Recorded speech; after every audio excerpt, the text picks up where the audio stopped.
Salut tout le monde, bienvenue sur la chaîne Ricky Fighters. Les amis, c'est parti pour cette review de l'épisode numéro 9 de Dragon Ball Daima. Un épisode qui, au départ, paraissait pour une sorte de mise au point. Et finalement, cette fin d'épisode, fou, là là là là là là. Oui, on est encore une fois sur un épisode qui nous a pris au dépourvu. Et c'est ça que j'ai aimé, c'est ça que j'ai aimé. Alors, dès le départ, on a un Goku qui doit prendre sa petite pause, ainsi que Pansy et tout. Voilà, elle doit prendre son petit bain. Et oui, c'est une fille, c'est normal, c'est vital. C'est une obligation quasiment. Donc ils vont dans une auberge, dans un hôtel, et nos amis, eh bien, ils vont se faire dérober une boule de cristal, la Dragon Ball. Voilà, malgré qu'ils ont passé du beau temps entre eux, tout ça, ils ont surtout bien mangé, ils ont pu profiter. Eh bien, on a l'oiseau qui vient récupérer, dérober la Dragon Ball. Alors, ce qui m'a plu, c'est qu'on a vu un personnage qui, au départ, paraissait assez moche, mais peut se transformer en loup, ce personnage. Bon, moi, clairement, ça m'a rappelé le trio des Dangers, hein. Lavanda, Bergamo et Basile. Voilà, ce petit groupe.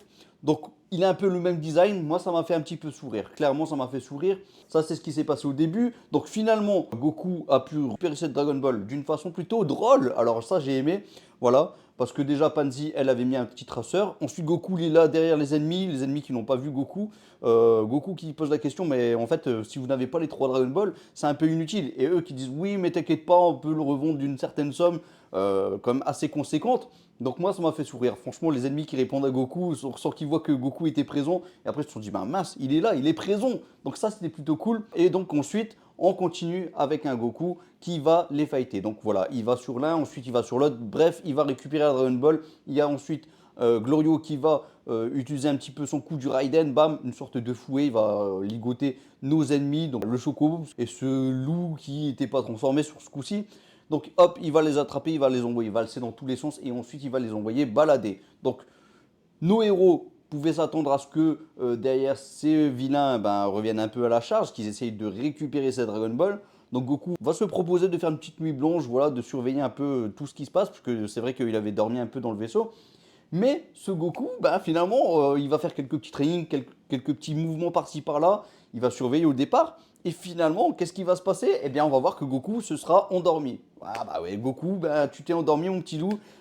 C'était plutôt pas mal, ça m'a fait encore une fois sourire. Bon, d'ailleurs, en termes de blague, il y a aussi le moment où Pansy a proposé à Goku de lui prêter des vêtements, des rechanges pour être plus exact. Et Goku directement, il pense aux sous-vêtements. Je veux pas de sous-vêtements de fille. Non, mais en fait, Pansy, elle comptait pas te prêter une culotte, hein, mon petit gars. Mais ça m'a fait rigoler, ça m'a fait sourire. C'est vrai que quand on te propose des vêtements, c'est peut-être une pensée que tu pourras avoir sur le coup. En tout cas, Goku l'a eu, mais ça fait sourire qu'on sait pas toi, sur toi que ça arrive.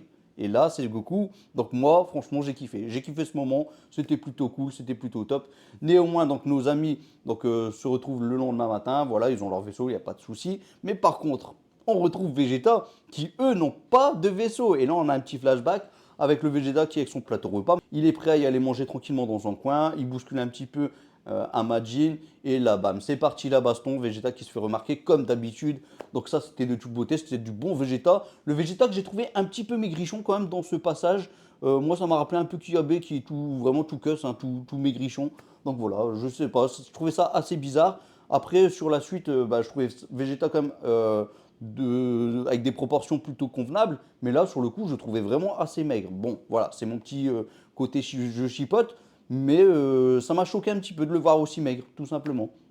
Donc, voilà, cette baston a amené que finalement, nos héros, donc Vegeta, Piccolo, Bulma et Hibiscus, ils perdent un peu leur vaisseau, tout simplement, hein. Bon, c'est pas grave, ils vont certainement le récupérer, du moins c'est ce qui est plus ou moins raconté dans cet épisode. Donc, leur alternative, c'est quoi? Ils appellent la princesse Pansy pour demander qu'ils viennent un peu les aider, parce que là, ils sont un peu piégés, ils n'ont pas d'autre vaisseau. Donc voilà, pas le choix. Ils appellent la princesse Pansy, eux, ils vont venir de leur côté. Donc tout va bien. Et donc pendant ce temps, il y a Hibiscus qui propose un petit jeu, le jeu des zombies tout simplement. C'est-à-dire que tu vas dans la forêt qui est juste à côté et tu butes un maximum de zombies. Bon, ça avait l'air plutôt assez drôle vu comme ça, mais il faut se dire quand même que si le zombie te mord, eh bien tu deviens toi-même un zombie et donc tu as perdu le jeu. Voilà, c'était quand même assez drôle, assez rigolo. Bulma a refusé bien entendu. Et Piccolo aussi a refusé. C'était quand même assez étonnant, mais bon, je pense que c'était surtout pour mettre la blague en avant de la part de Hibiscus. Donc voilà, c'est pas passé crème en tout cas. Au niveau de la ceinture, il y a un œil qui ressemble à l'œil que recherche Goma, c'est-à-dire l'œil du malin. Donc je pense clairement que c'est cet œil que recherche Goma. Donc plus tard, vous allez voir que cet œil, il va être récupéré, surtout que Hibiscus m'a pas l'air d'être si fort que ça. n'a pas l'air d'être si faible non plus, mais on est loin d'un niveau Piccolo ou Vegeta là. Là, on est clairement loin de ça. Donc voilà, ça c'était le petit point qui m'a fait un petit peu plaisir parce que je sens que Hibiscus va servir aussi à quelque chose d'autre et qui va servir dans le scénario à avancer. Donc voilà, et Goku donc va arriver, il va dire bon, en fait on n'a plus de place dans notre vaisseau, donc on est un peu venu pour rien, mais heureusement Panzi elle appelle son père, le roi Kadan, pour qu'il se débrouille pour obtenir un vaisseau pour l'équipe de Vegeta. Voilà. Et d'ailleurs, Piccolo derrière va dire que bon, ils auraient fait mieux de prendre peut-être Kibito, au moins ils auraient pu se téléporter. C'est vrai qu'ils auraient peut-être dû prendre Kibito, mais ça a rendu fou furieux donc la petite Bulma qui elle a eu des yeux rouges. Alors est-ce que c'est une façon de dire qu'il n'y avait que 3 places dans ce vaisseau? Je sais pas. Je pense, j'ai l'impression qu'il y avait peut-être que 3 places dans leur vaisseau à Vegeta et compagnie. Et donc c'est pour ça peut-être qu'elle a des yeux rouges. Maintenant, à voir. Mais en tout cas, ça m'a fait plaisir de voir cette tête de Bulma, moi. Voilà, quand je vois une Bulma aussi fou, furieuse, ça fait plaisir. Ça fait plaisir et c'est rare qu'on voit Bulma aussi énervée, j'ai envie de dire. Bon, en tout cas, Goku repart dans son coin. Derrière, nous avons donc, bon, je vais peut-être un peu vite par rapport à ça, mais nous avons les brigands qui viennent aussi prendre leur revanche. Mais là, cette fois-ci, ils viennent en groupe un peu plus conséquent. Ce groupe, clairement, ils m'ont fait plaisir. Même s'ils étaient nuls, c'était des minables, faut pas se mentir. Mais on a un cheval puncher comme ça avec des gants de boxe. J'ai trouvé ça plutôt cool. Le design était plutôt sympa. Derrière, nous avons un personnage comme ça avec des broches qui ressemble à Feng dans Street Fighter V. Vraiment, voilà, un design un petit peu à part, ça fait plaisir. Et donc Vegeta quand même assez furax parce que Goku est parti à toute vitesse. Le Goku qui a quand même proposé à Vegeta de s'occuper directement de Goma, pendant que lui va essayer de récupérer toutes les Dragon Ball auprès des autres Tamagami. Donc voilà, c'est certainement d'ailleurs la mission de Vegeta et de son équipe de devoir y aller combattre Goma, sachant que Goma va récupérer certainement l'œil aussi de la ceinture, mais on en reparle. On en reparlera de toute façon et vous allez voir que l'histoire va tellement avancer, elle va dans tous les sens, et c'est ça qui m'a fait plaisir aussi dans cet épisode. J'avais peur que quoi? Que finalement on reste centré sur ces voleurs. C'est un peu ce qui était annoncé plus ou moins dans la preview de l'épisode précédent. Mais finalement, les voleurs, ça va, ça a pris une petite partie, et puis ensuite on est passé à autre chose. Et tant mieux. D'ailleurs, revoir Vegeta et Piccolo, ça fait plaisir aussi. Bon, soit, en tout cas, Vegeta est super énervé, bam, énergie blanche comme ça, un peu transparente, et puis c'est parti, hop, à l'abordage. Il a utilisé que des coups de pied, et un seul coup de poing, les amis, dans ce combat, Vegeta. Tel un Sanji, bam, que des coups de pied, pif, pif, pif, avec des vrilles comme ça dans tous les sens, des galipettes, c'est du Vegeta, quoi, clairement, de toute beauté, les bras croisés comme ça, voilà, c'est du Vegeta bien confiant, avec un Piccolo qui s'est quand même manifesté sur la fin, voilà, un petit coup de poing dans la nuque. Alors je ne sais pas si c'était au cheval qu'il avait donné ce coup, mais c'est fort possible, c'est fort possible. Quoi qu'il en soit, voilà, il y avait du combat et on était dans un épisode peut-être osef, mais on a quand même eu des petites choses à se mettre sous la dent, et ça c'était plutôt cool. Bon, cette fois c'est dit de façon officielle, mais Degezi vient d'apprendre tout juste que Goku est dans le royaume des démons. Donc là, il n'y a plus de cachotterie, l'histoire va avancer aussi pour eux, pour les ennemis, donc ça c'est plutôt plaisant. Ils sont venus bien sûr récupérer Dende, mais aussi les Dragon Ball. Donc là, ça ne fait pas plaisir à Goma. Il se dit non, comment ils ont fait pour battre le Tamagami alors qu'on les a rétrécis. C'est vrai qu'il s'est pris un peu la tête d'utiliser un vœu pour rétrécir Goku et compagnie, pour que justement ils soient plus du niveau. Et pourtant, Goku a réussi à battre ce Tamagami. Donc là, ça l'a mis dans une rage folle. Il a eu sa tête qui a grandi, qui a grossi. Il s'est énervé sur Degezi en lui disant hey, Degezi, depuis hier, vous avez rien foutu, quoi. Mais clairement, et il a totalement raison. Là, c'est du roi qu'on aime, et c'est du roi voilà, qui s'impose. Et ça, j'adore ça. Ça, j'adore le design de Goma que je trouvais plutôt classe. Et là, encore une fois, bah, voilà, avec sa voix d'énervé, je trouvais ça vraiment stylé, et puis c'était une bonne petite scène. Voilà, ça m'a fait plaisir. D'ailleurs, en parlant de choses qui faisaient plaisir, il y a aussi Hibiscus qui, lui, pendant le combat de Vegeta et Piccolo, il mangeait ses petites chips, mais il a eu le temps d'en manger que 2. Voilà, tellement le combat était rapide et expéditif. Bon, parlons maintenant un petit peu de la partie qui nous intéresse le plus, c'est-à-dire la partie où il y a le chaudron, avec Dr Arinzu et Marba. Ils sont présents, tout ça, ils nous font leur petite expérience, tout ça.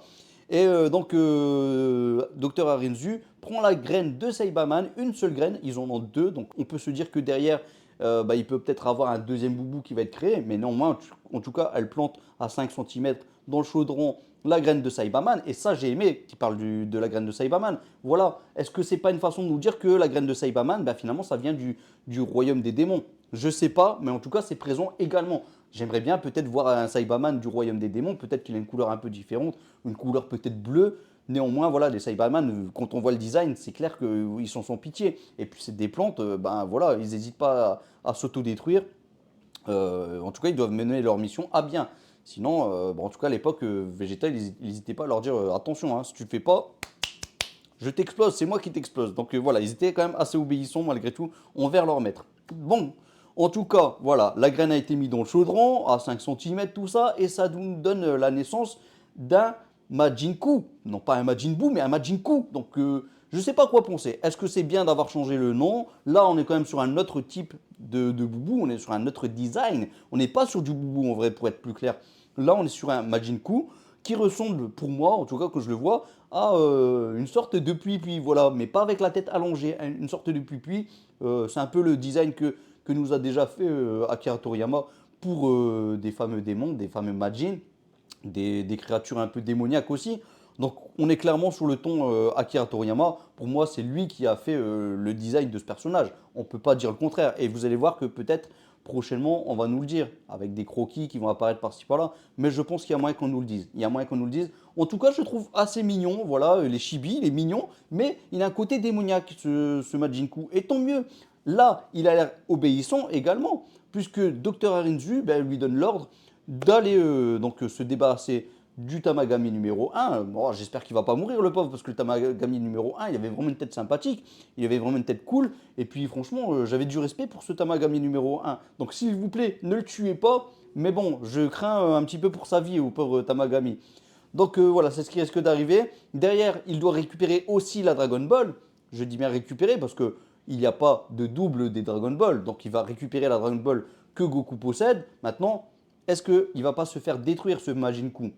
Donc s'il se fait détruire, on peut se dire que derrière, il y aura un deuxième Majin Buu, une version 2.0, puisqu'ils ont une deuxième graine de Saibaman. Donc un deuxième essai possible. Et je pense qu'on ne nous a pas dit que justement il y avait deux graines de Saibaman pour ne pas l'utiliser. Donc cette deuxième graine va être utilisée tôt ou tard. Maintenant, ce Majin Buu, pour moi, il devrait être assez bon pour pouvoir se débarrasser du Tamagami 3 étoiles. Mais est-ce qu'il sera suffisant pour se débarrasser de tout le monde? Ça, je ne pense pas. Je ne pense pas honnêtement. Et si jamais ce n'est pas suffisant, je pense que quelque part, il y aura une version, une troisième version d'un Majin Buu. Pourquoi? Il n'y a que deux graines, vous allez me dire. Mais ces deux versions, peut-être en étant détruites, ben, ça va créer une troisième version qui va cette fois-ci devenir démoniaque, qui sera peut-être plus sous le contrôle de Dr. Arenzu. C'est un exemple que je vous donne, bien entendu. Rien n'est sûr que ça se passe comme ça. Mais je vois bien un troisième Majin Buu. Un troisième. Alors, en tout cas, est-ce que lui va pouvoir absorber tel un Majin Buu? Je suis pas sûr. J'ai pas l'impression, quand on voit son design, j'ai pas l'impression que lui sera capable d'absorber. Maintenant, peut-être que s'il absorbe, peut-être que ce sera plutôt des démons, des Majin, et qu'il n'a peut-être pas la capacité d'absorber des personnes humaines tel un Goku. Voilà. Rien n'est sûr. Je pense que tout est possible. D'ailleurs, s'il absorbe, je ne vois pas pourquoi il n'absorberait pas forcément les humains. Donc c'est aussi possible, vous allez me dire. Mais là, je vois plutôt absorber, si absorption il y a, bien sûr, mais plutôt des Majin. Voilà. Un Goma, par exemple. Un Goma, on sait qu'il est quand même puissant. Un Majin Buu qui absorbe un Goma, là, ça donnerait quand même un super Majin Buu de la mort qui tue, quoi. Bon, cet épisode, il m'a plu. Pourquoi? Parce que je m'attendais à un épisode vraiment osef, avec notamment la partie voleur, qui devait pour moi se dérouler pendant tout l'épisode, ou presque. Donc j'avais vraiment peur de regarder cet épisode.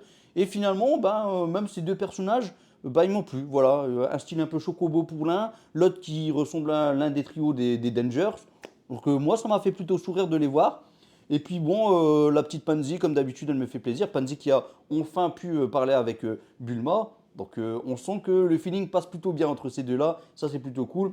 Ensuite, Bulma qui a présenté aussi Vegeta et Piccolo. Donc là, maintenant, enfin, ils se sont croisés. J'espérais qu'ils restent voilà, groupés entre eux. Mais on voit qu'il y a pas mal de directions qui peuvent se prendre. Là, Vegeta va devoir essayer de combattre un Goma.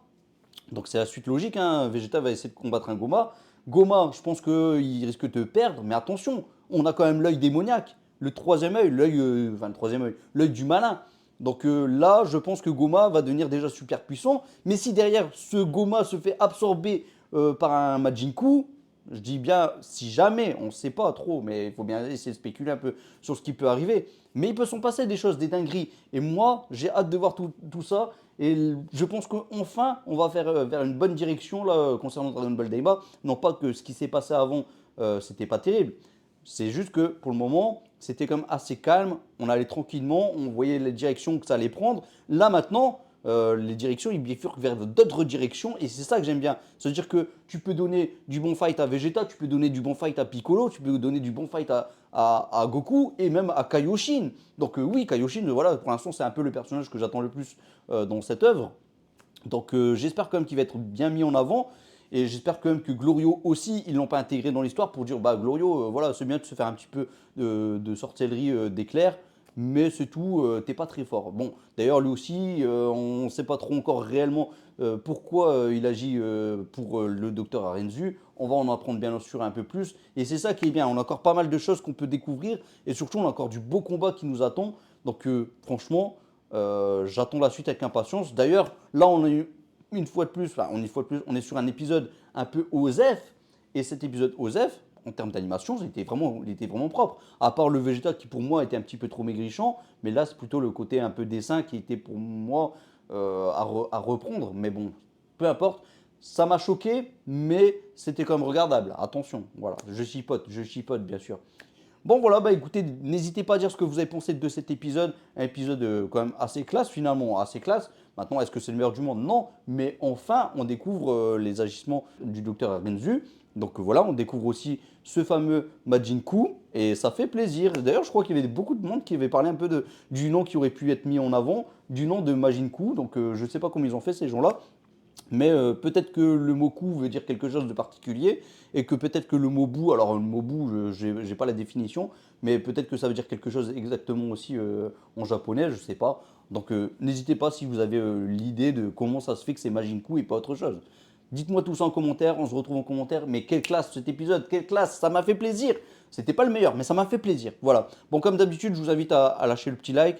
Je remercie tous ceux qui ont regardé la dernière vidéo que j'ai sortie de Why Not, la 12e, concernant justement le débat bien musclé entre Kid Buu et Buwan. Donc merci à vous d'avoir regardé cette vidéo, vous étiez nombreux.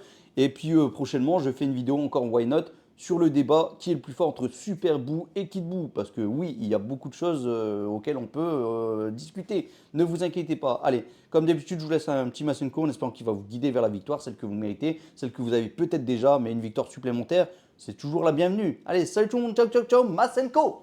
Piou!